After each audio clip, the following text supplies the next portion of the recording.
Honorable Men Discord. Did Nas win again? Let's talk about it. How you see yourself is how you perceived. I see a man strong, gifted, head strapping, never down on his knees, begging. Gotta make a way, even in my darkest hour. Say the odds against me was new. I would never cower. As always, welcome back to another episode. If you haven't already, hit that like button, hit that subscription button, and by all means, if you have something you'd like to share about this episode, I'll see you in the comment section. So, today's guest is family. This is my cousin G, and he's a very insightful individual. He's an intellectual, and it's my pleasure to have him on this episode. And especially for this, because there's some pride, there's some New York pride, and I know for some of you viewers, you're like, all right, enough New York talk, but this is a big deal what we're discussing. We're talking about Nas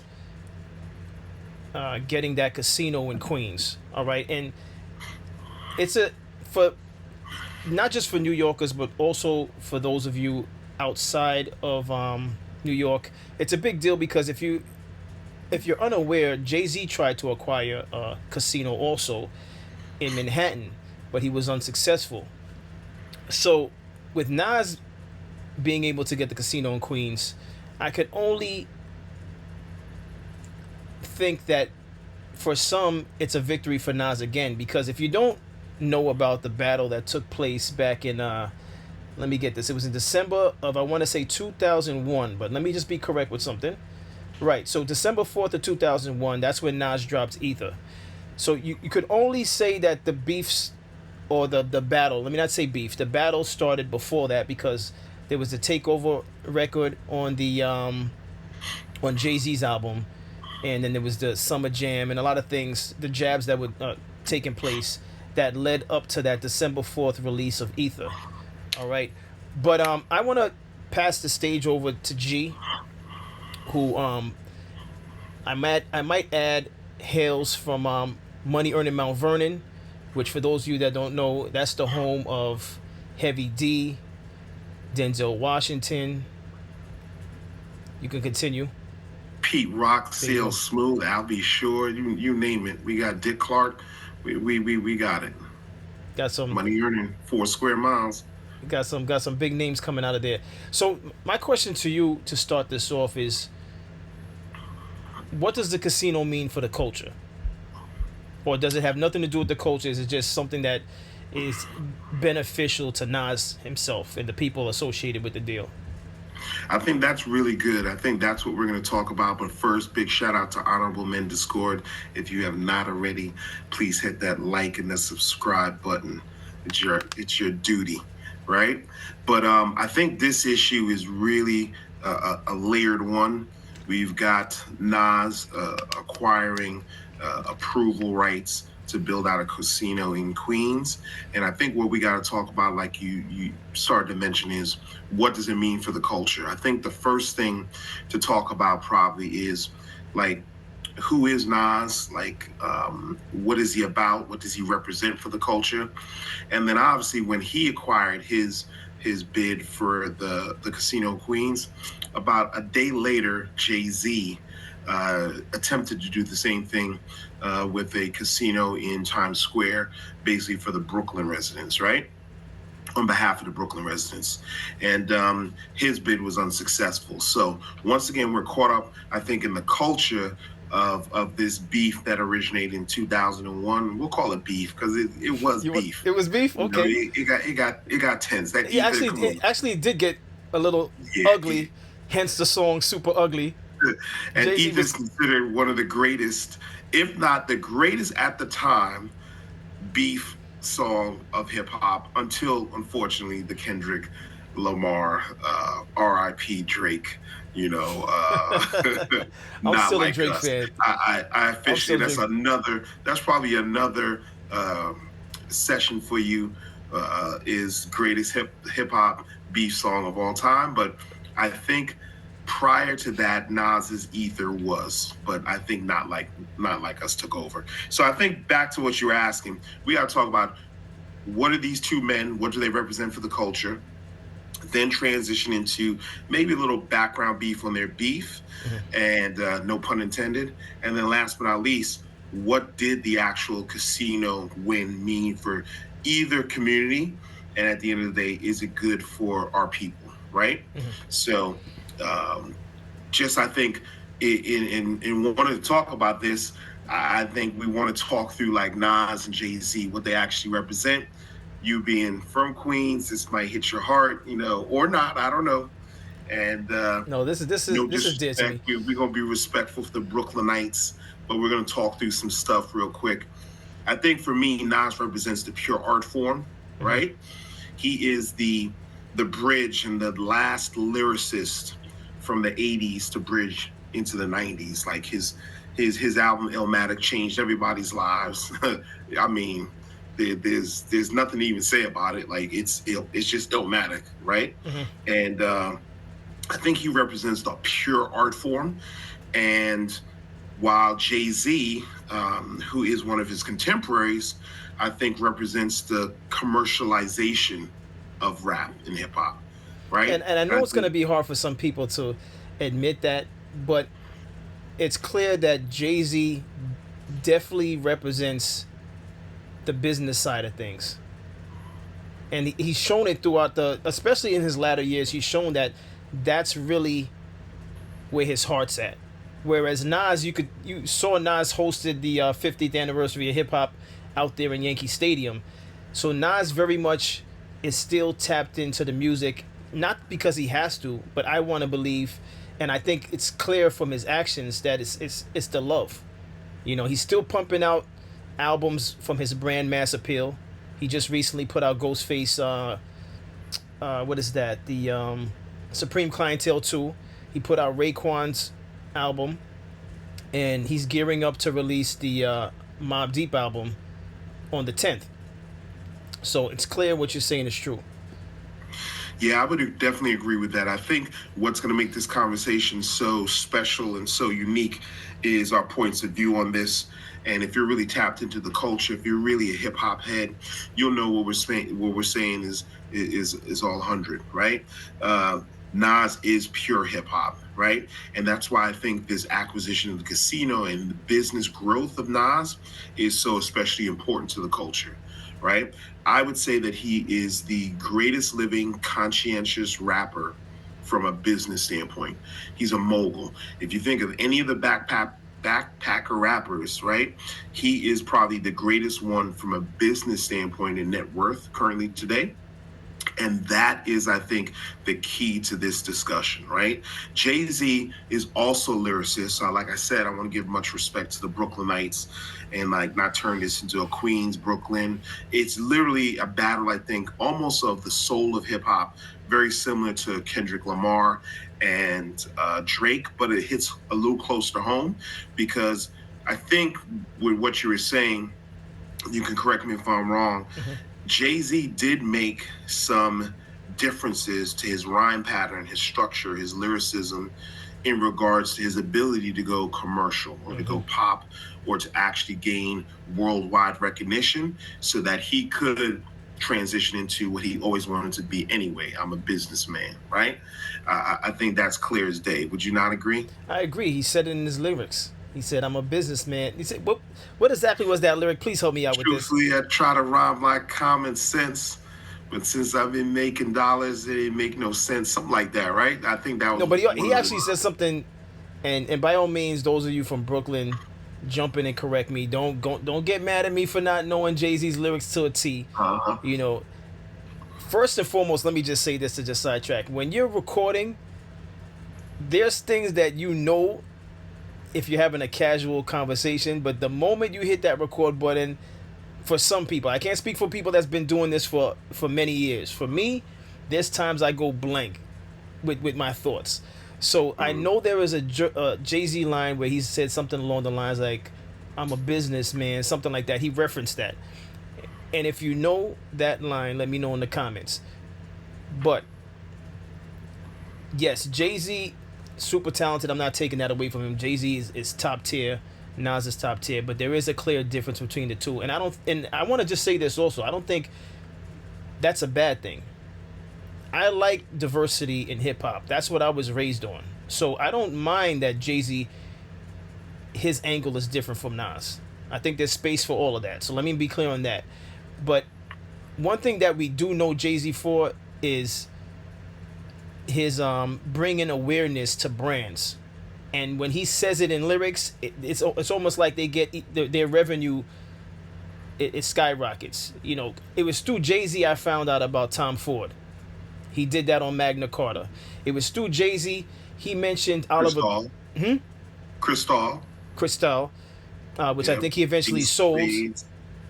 Oh no, he was involved with Ace of Spades. Cristal, I don't think he was involved with it, but he mentioned it in the rhymes.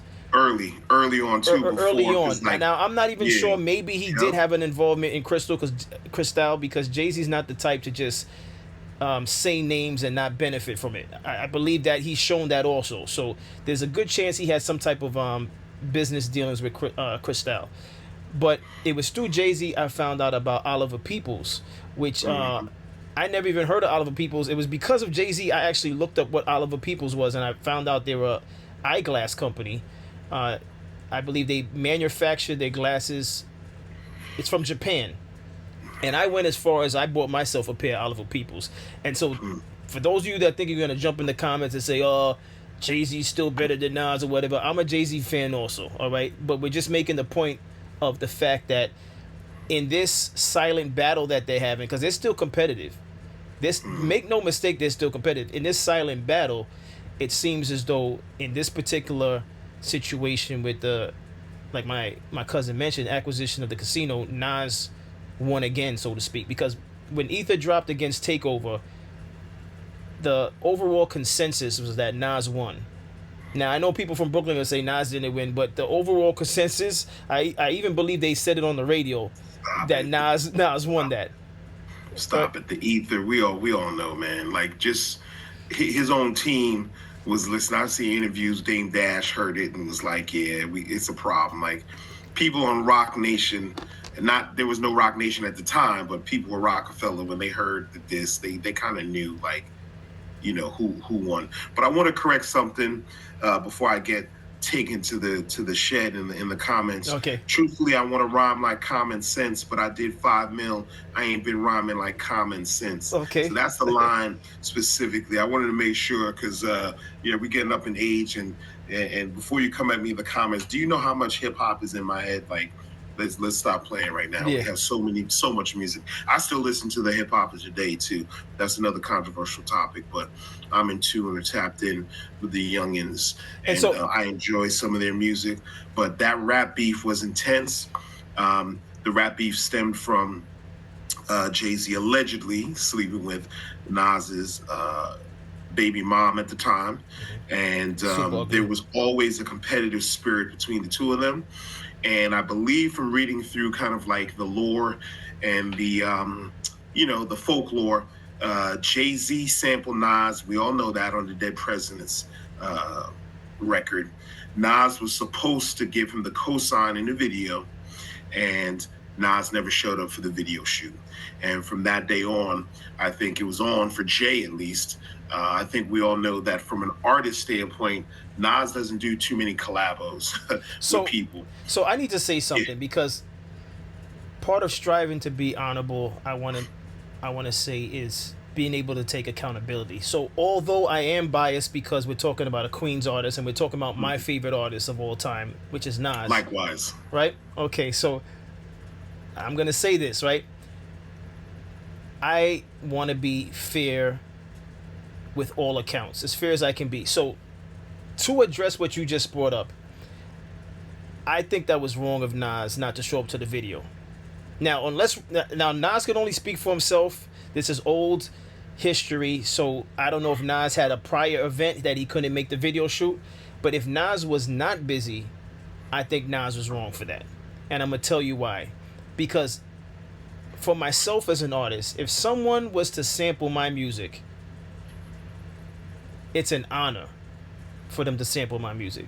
I would be honored to be in their video. That's just me. I don't know how other people operate.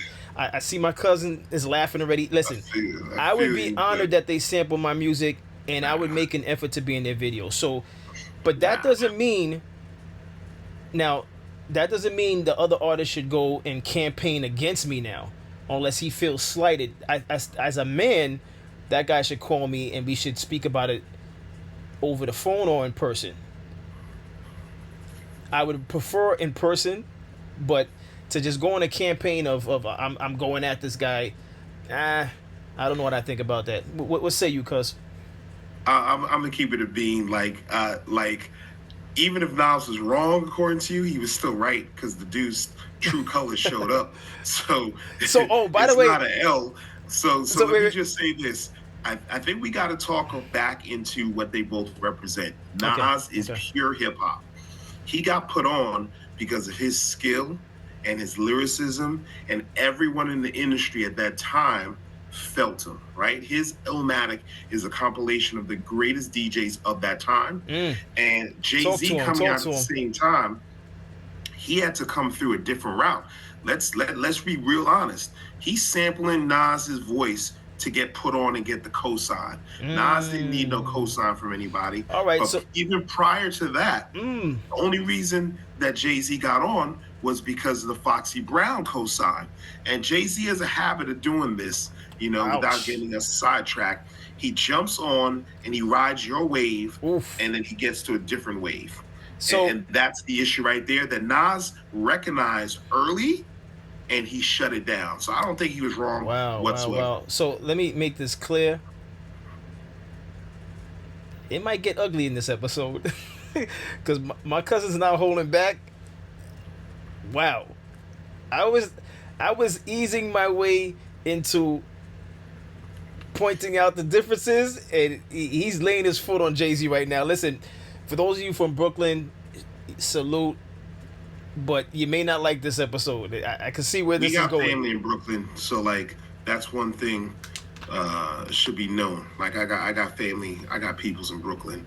You know what I'm saying? Flatbush represents. So like I got family in Brooklyn. This is not a Brooklyn Queens thing. Once again, this is so to speak a cultural clash of the integrity of hip hop. This is pure art form versus commercialization and butting heads from that standpoint. But it's very interesting as we keep going with the discussion. I think this is where they're both meeting, the rubber's meeting the road right there. But man, it's not even me holding back. It's just me expressing some of the facts of the history of kind of like how their careers and the trajectory took off. Like Jay-Z has done a strategic job of partnering with the right people in order for his wave to continue to grow, right? And I mentioned early on Foxy Brown. She was hotter than him. This is controversial. So let me ask you something, because with the stuff you're pointing out, I have to ask you this. Yeah. Because I was gonna say, wouldn't Jay-Z have to have some level of talent to even have the Foxy Brown feature, have the Biggie feature on Reasonable Doubt, or was it because of what he built in the street or what he was doing in the street that gave him the funds to get these people? I'm not even saying that he wasn't talented. I'm just trying to remind people of the era that we grew up in and like who was hot at the time, who wasn't. And I'm not taking anything away from Jay-Z's climb and his artistic ability. In fact, I think we started this off where I said, we're talking about the two of the greatest hip hop artists of all time. The only difference between them is, I think, the why they do it, right? Okay. Nas is in it for the pure artistic value of it. Up until maybe recently, where he's now turned into this business mogul. But Jay, I think, always was going to use hip hop as a tool to advance his family and his legacy. So for him, hip hop is a commodity, right? For him, hip hop is transactional. And that's why this purchase of the casino is so important. And that's why this battle, I think, continues to this day. But back to what I was saying about Jay, his strategic partnerships are what allowed him to get to this next level. He's successfully partnered with Foxy, who was hotter than him at the time, to ride her wave. Then he jumped on the Phillies boys wave. Let's talk about that in the 2000s when everything hot coming out of Philly is associated with Rockefeller. And then his strategic partnership with Beyonce to get, I was just about to say, I would say, worldwide or global recognition and acceptance into mainstream culture. He has a history of unique strategic partnerships, which makes It this speaks to his casino mind, the big type of mind he even has. more. Yeah, It speaks to the type of mind he has. And again, they move. They both artists, both individuals, both men move move different. differently. But it speaks to the mind of Jay Z, because I never even looked at it from that angle, which is why I'm glad that you're actually here as a guest on this episode, because he always moved like that through life. We can Yep. go through names, and listen, even if you're Hmm. from Brooklyn, even if you're a Jay-Z fan and you're not from Brooklyn, you're from another state, another borough, it's clear, if you look through his history, he's aligned himself with individuals that helped him move along in the journey that the trajectory he was trying to head, and he accomplished it, which I gotta take my hat off to him for being able to do that. But some people may look at it like that's not the right way of doing things, because a lot of people will cut off. A lot of people, they like, but there's a saying where they say, and please help me say correctly, not everybody's with you for the long haul. Not everybody's gonna go with you on the journey, which is why it's funny for those of you who go through your uh, the stages of education. All your classmates don't go with you to the next phase. Yeah. So if it comes across as though we're bashing Jay-Z for the way he's managed his career and gotten to where he's gotten, that's not what we're doing here. But just understand, in a lot of different aspects of your own personal life, you'll realize not everyone that was with you from day one is with you to where you are now. All right. Yeah, that's Now, correct. it's very rare that you have situations like LeBron where he has his friends with him. Then they all have positions and roles in his life, and that's a great thing. But for many of us, that's really not the case. Some of the guys that were with us back in junior high school, elementary school, they're not with us now. Some of the guys from high school, they didn't go with us to college. Some of the guys from college, they're not with us in adulthood when we got families, kids, and things of that nature. So, Jay-Z, it's something to study, his Yeah. movements. Yeah, without a doubt. And just to get it back to, the thumbnail is really Nas, and we haven't really spent too much time talking through Nas, who we both consider our favorite artists of all time. But I think really just to use some of the hot terms out there, Jay-Z is more of a alpha male, right? There's a little bit of peacocking, meaning that his accomplishments are done for recognition, and for him being noticed and being seen is important. And I think for Nas, he's more of a Sigma male. He's the lone wolf, and so to speak. And he's quietly going about his art. He's quietly going about his music, and then his more important business ventures, kind of like quietly behind the scenes. And I think both of those distinctions played an important part in their casino bids. Right now, just to get into the actual facts of the casino bid, to lead with, Nas basically has been successful in bringing a $5.5 billion proposal to the borough of Queens, an expansion of the Resorts World New York City casino group. They unanimously approved the project. And for those of you that don't understand, prior to building most of these companies, they have to get permission or approval from whatever that local community is. And these are usually 6 to 8 sponsored community board advisors. And of course, the project itself has to meet certain zoning, a certain amount of revenue building goals and details, and it's got to be legal and things like that. But more importantly, you have some community leaders and organizers that have to agree that this is to the benefit of that emerging community, that whatever project is being built. Now, for Queens, it was unanimous, right?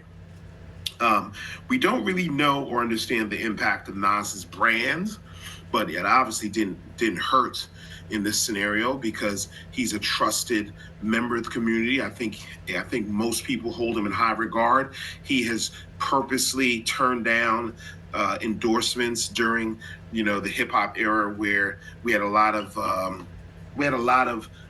guys that were, selling scissor. He could have done a lot of liquor. He could have launched his own brand of liquor and poured liquor into the streets in Queens when he was hot, but he didn't.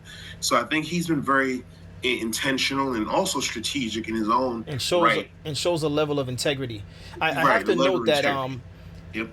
across the street from where that casino is going to be built is City Field, and he also Nas. I'm speaking of Nas has the restaurant inside of City Field, which is his Sweet Chick restaurant. Wow. And Okay. I've been fortunate enough to visit his Sweet Chick in Manhattan. He has one also in Brooklyn, and one, of course, in Queens. Right. And then you have the So, one in City Field. So, I don't know if that was brought to light when trying to acquire the casino. Now, clearly a casino of, you said, it's a $5.5 billion expansion. Right, so it's clearly 7,000 seat venue, 2,000 hotel rooms, and over 30 dining spots. So projected, as most casinos, to bring hundreds of jobs, hundreds of thousands to millions of dollars to the community.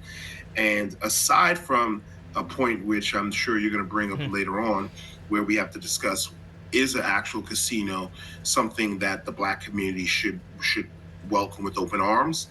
I think it is it's a quality business venture, right? It's something that's going to make money in Queens. It's not just for the Queens residents, but it is going to be housed in that location. That's the most important part. Its central heartbeat will be in Queens. More than likely, the local the jobs that it'll create in the local area will be emphasized in Queens. But make no mistake, this will end up being the largest integrated resort in the United States, meaning casino and hotel. So this is a really big venture that Nas was able to secure, and we're giving him the credit for it. But his company, his brand alliance, and his business acumen was able to secure that. But on the flip side, for Jay-Z, unfortunately, his was a $5.4 billion venture with an even, I think, more prolific company, Caesars Palace Casinos, Wow. that Roc Nation and him joined forces with. And their plan was to build a similar project in Times Square, but there was some community activists. They lost the vote 4-2, so he only secured 2 votes out of that same structure of community approval that Nas did. And many are citing the fact that they don't believe that for that region it will be as successful as they are quoting, due to the fact that it will cannibalize the Broadway district. So even though there'll be more jobs and people will come to that particular casino, the group and the community around it are concerned that it will take away from people going to the plays and the art district. So it'll sort of cannibalize their existing businesses and transition it to more of that casino and that betting. They're also citing more crime in that area potentially. So, And with the Jay-Z density, with the just knowing New York the way we know New York, I agree, and I'm not surprised that it didn't go through, because it's bigger than just a few companies coming together wanting to make a casino. What would it have meant for law enforcement to have to police that, along with all the other things they already have to police in Manhattan? What does it mean for the safety of the, I want to say, hundreds of thousands of tourists that come throughout each year in and out of Manhattan? Because the safety of the New Yorkers and the tourists matter, and it's considered in these type of things. What does it mean for the traffic? Traffic is already horrible in New York City. What did it mean for it would have just made the traffic worse. What does it mean for the crime? There's so many factors that play into why it didn't go through, that, again, I'm not surprised that it didn't go through. But Go on. I do think that leads us to the bigger question that you're posing. For the Black community, this is Honorable Men's Discord. when we push certain products and we push certain what we want to call these economic opportunities, let's bucket it that way. I'm going to start branding things, economic opportunities within our neighborhood. Are we doing a good job of vetting out, is this at the end of the day going to work for us?